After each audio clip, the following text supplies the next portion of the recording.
আমাদের কানখুতি বাটায় উন্নত মানের ইট বের হয়েছে, এলো পিকেট সেই সাইজ, এইলো 1 নাম্বার।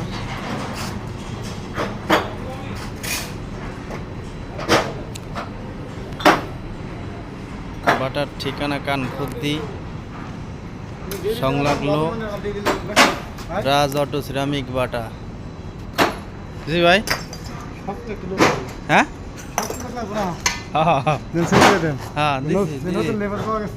হ্যাঁ, এই যে ভাই অনেক পরিশ্রম করে আমাদের ভাই ভাই এখানে চাকরিতে আইছে, বাড়ি বহুদূর, অনেক পরিশ্রম করে ভাটার জন্যে।